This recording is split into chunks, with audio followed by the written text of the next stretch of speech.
death is the illusion as understood by human brain. If you awaken the non-mechanical parts of the human brain, it will have the capacity to see the life with a larger understanding. Children do not have even the level of the brain awareness awakened in the adults. That is why every time when they fall asleep and come out of sleep, they feel they are dead and came back. They strongly believe whatever has happened in dream has really happened. That is why in the dream, if they feel hungry, in the waking state they cry. And whatever has happened in the dream, they feel as truth. The lowest level of brain functioning is responsible for taking your life as bits and pieces without having large vision. Person who thinks every dream is reality, every deep sleep is death, and gets broken, feels the discontinuity during sleep and waking is unconscious. When the brain grows little more and capable of looking at the life with a larger vision, every night sleep does not feel like death. Every day waking up does not feel like birth. They are able to stitch every sleep and waking up together and call it as life. This is consciousness. If your non-mechanical parts of the brain is also awakened, Kundalini also awakened, you will see lives and deaths by stitching it together as the large life. Ability to see the large life and making your decisions based on those understanding is Jivan Mukti, living enlightenment. Ability to see the large life, different deaths and different births are not discontinuity of your existence, just like births and deaths are continuity, just like sleep and waking up is the continuity of your life, births and deaths are also continuity of your life. The more you see the continuity of the life, more you become intelligent, more you become blissful, more you become alive, more you are enlightened.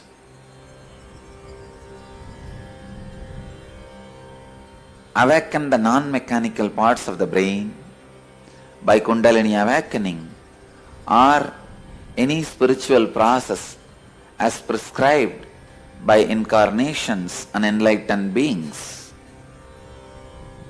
You will realize death and birth is just continuity of the different parts of life.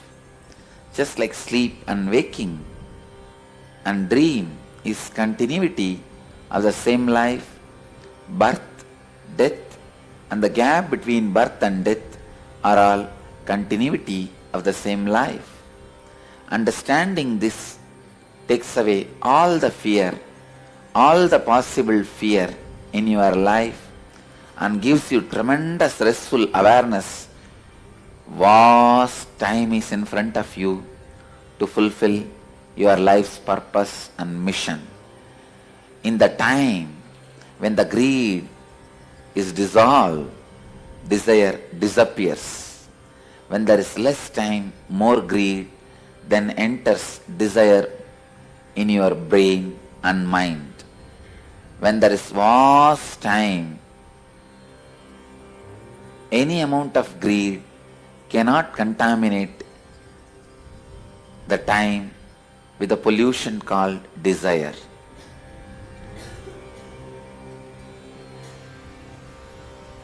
When the time is available in front of you like ocean, no river of greed can change the color of the ocean, pollute the ocean. If the time is available just only in the size of a lake in front of you, even a small greed stream can pollute the lake. Understand? Time makes an important decision about the levels of your desire and fear.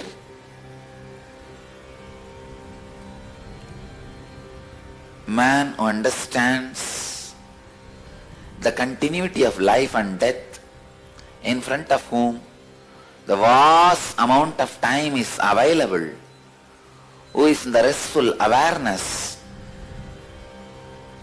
with the understanding the vast time is available in front of them, who is not driven by the concept of losing time, is Kala Bhairava.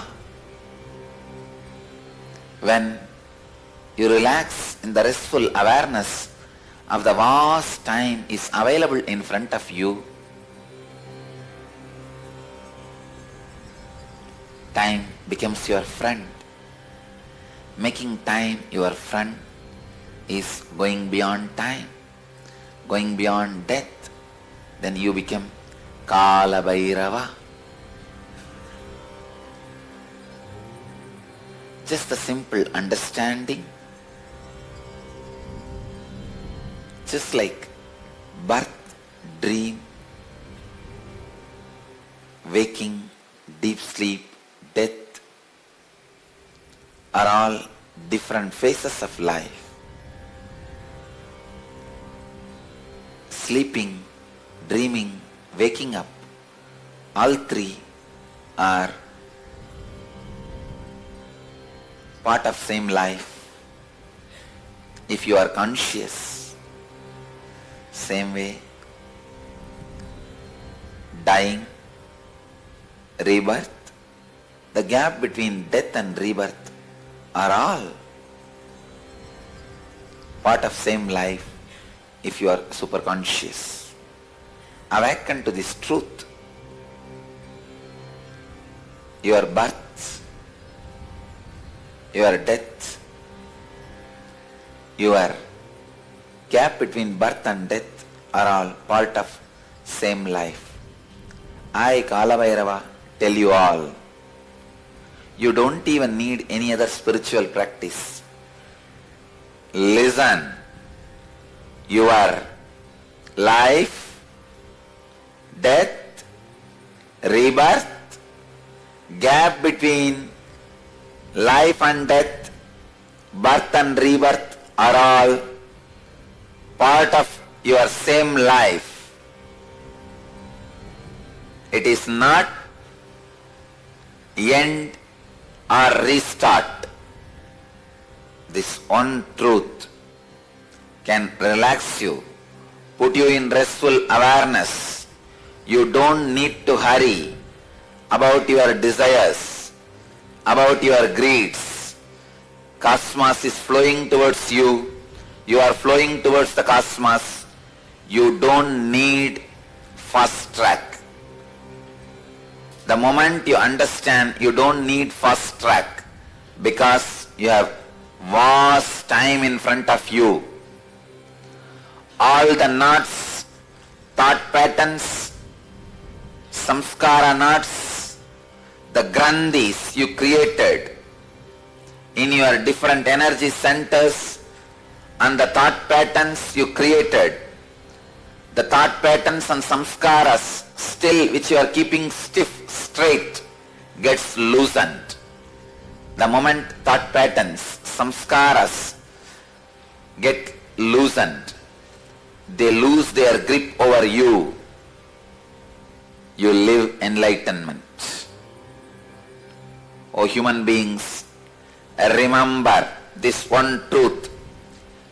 Kala Bhairava, out of my compassion, tremendous love, I am sharing this very sacred secret, the basic important truth with you all, O humanity, listen. Your life, your death, the time between life and death, the time between death and rebirth are all part of same life. Do not be afraid. Nothing will be taken away from you, and you do not need urgency rushing towards any of your goal, greed. You do not need to have fear and escape from any of your fears, anxiety. Neither your greeds nor your fears as urgency of time. Relax from the urgency of time.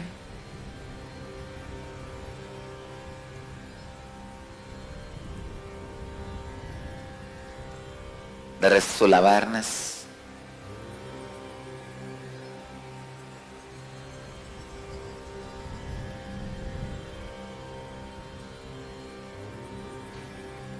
Which comes when you relax from the urgency of time.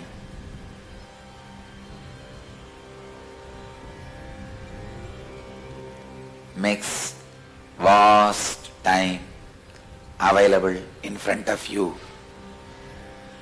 Anybody who has a vast time available in front of them is Kala Bhairava.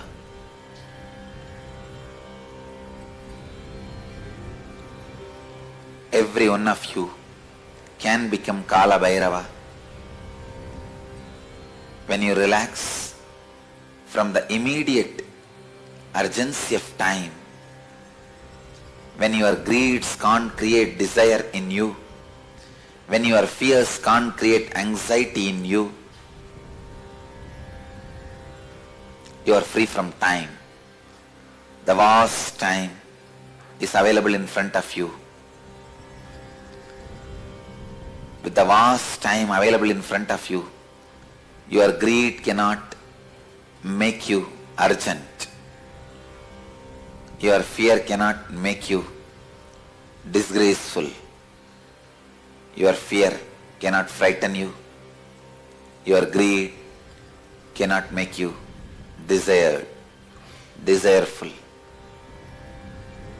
O human beings, contemplate on this great truth again and again and again.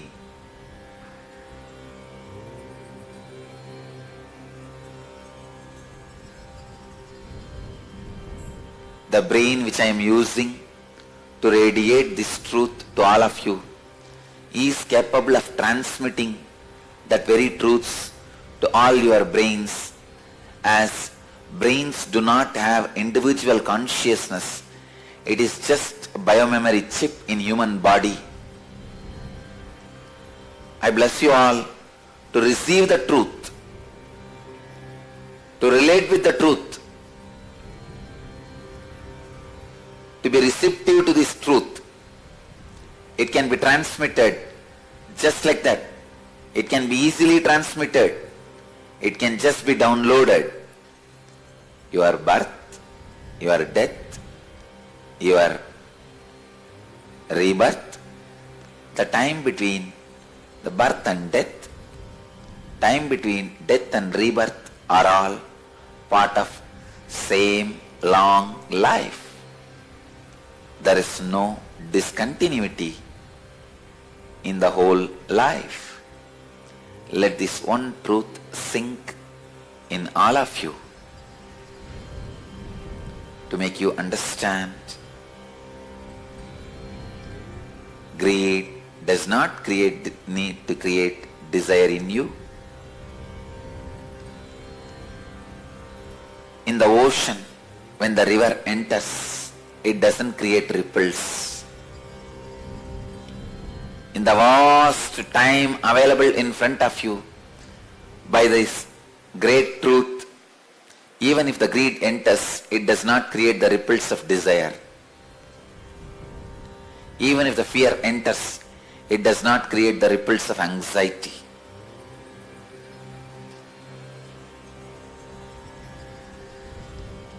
I bless you all. Kala Bhairava puts his footprint on all your brains. Let your biomemories be awakened to this great truth.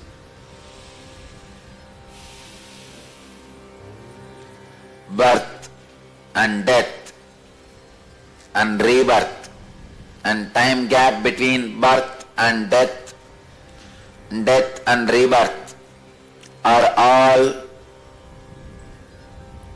part of same long life. There is no discontinuity in these happenings.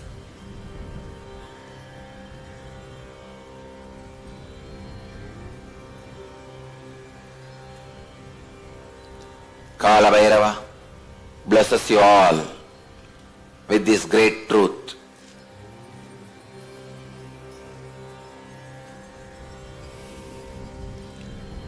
Let this great truth be downloaded in all the brains which are having Nayana diksha from this brain all over the world. Namah Shivaya.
Nityananda.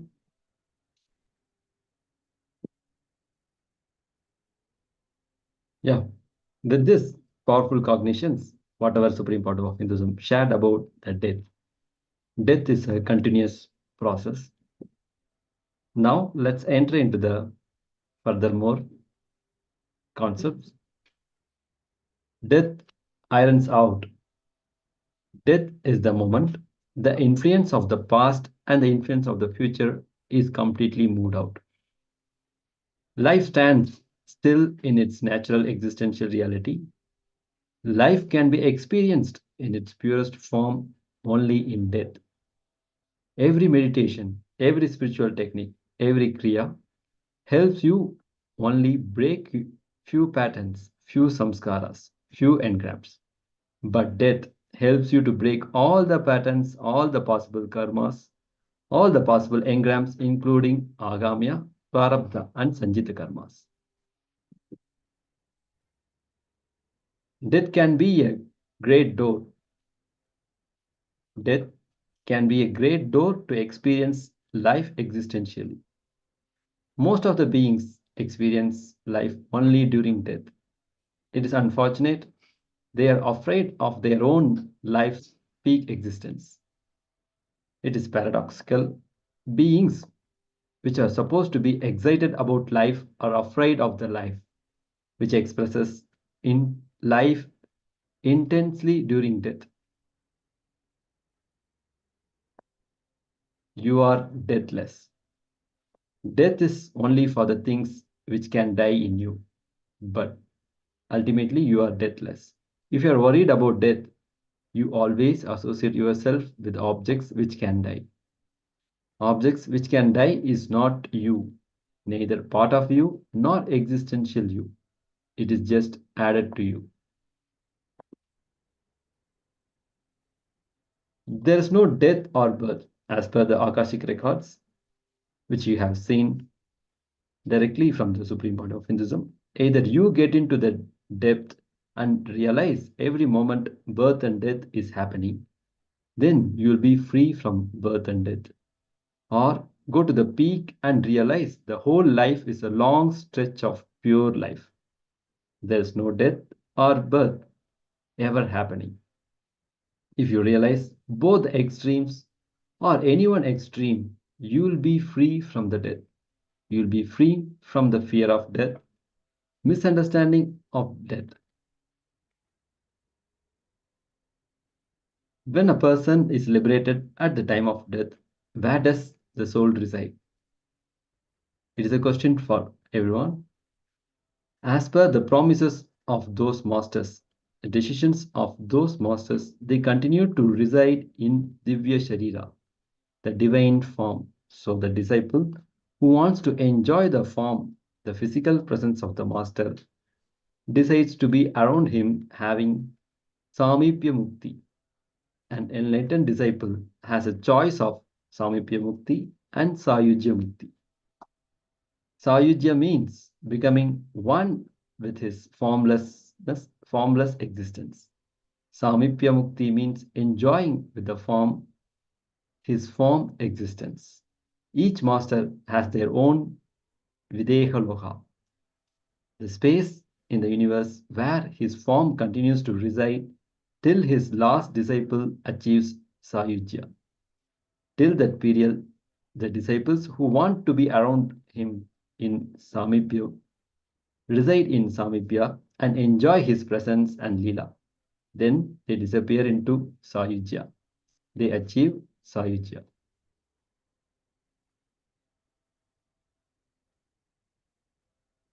Body and death. Body can be processed by right thinking, beliefs, food, so that either it can completely disappear into the thin air when you leave the body, or it can stay eternally without getting decomposed, or it can start smelling immediately based on the way you treated the body while you are in the body. It continues to carry and radiate different qualities even after you leave the body. It is a simple science. You can keep the body continuously functioning forever even after you leave the body. This science is known to Siddhas and they have recorded this science. It is still available. Now, with, with Paramashiva's blessings, Supreme Body of Hinduism reveals all these truths to us. Now, let's enter into the internalize exercise. Whatever you have heard from Akashic reading on death, directly from Supreme Body of Hinduism, pen down the clicks and understandings you had. manifest 15 powerful cognitions from the understandings and click you received from the discourses. Pen down how these ideas, clicks, understandings, and powerful cognitions are useful in your life. Let's start this internalize. I'll repeat the instructions. Internalize whatever you have heard from Akashic reading on death. Pen down your clicks and understandings. Then manifest 15 powerful cognitions from the understandings and clicks you receive. Pen down those ideas, clicks, understandings, and powerful cognitions, or how it is useful in your life.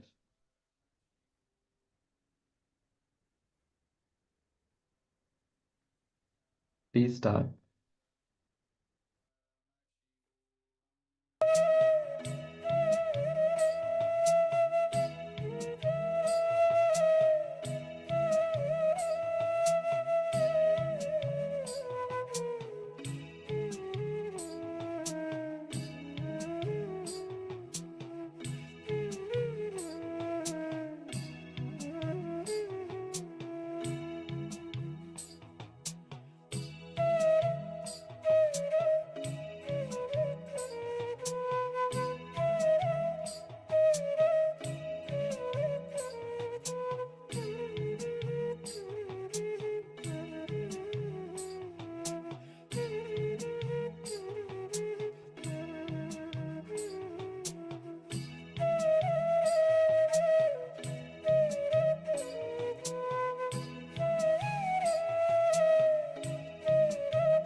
Yes, you can relax.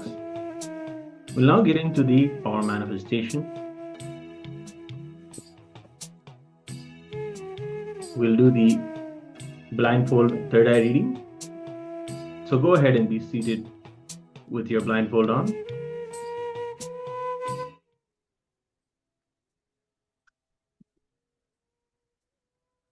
Connect with Paramashiva, who has come down in our lives as our beloved Swamiji. Visualize him in your third eye.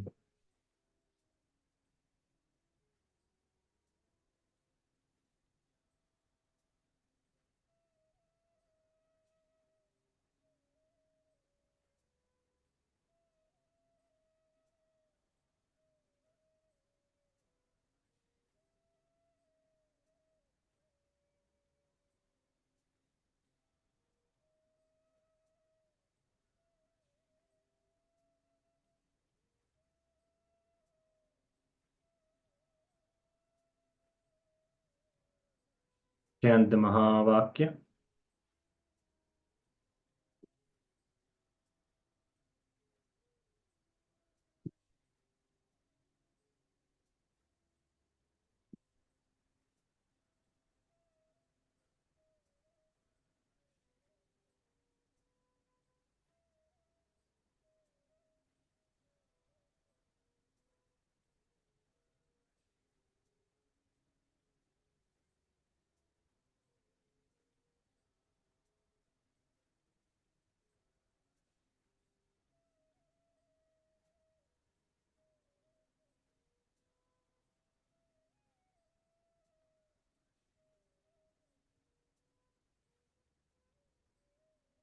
We'll now be projecting a small image for all of you to scan through the third eye.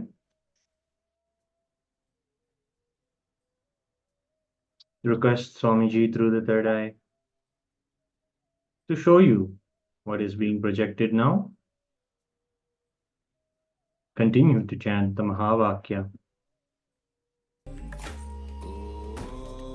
Nityananda Paramashivoham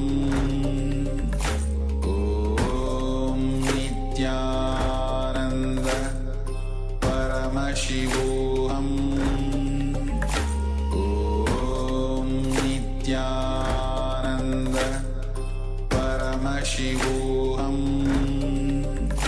Om Nityananda Paramashivoham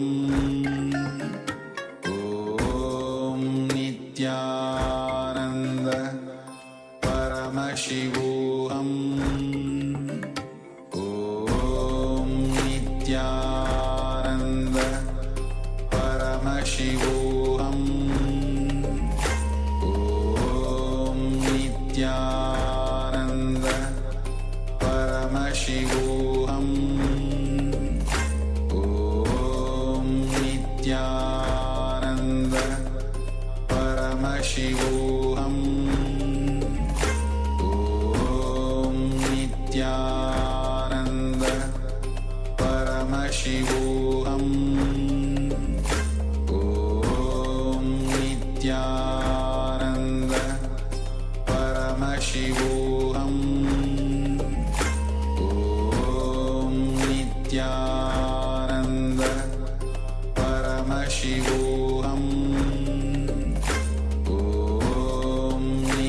Om Nityananda Paramashivoham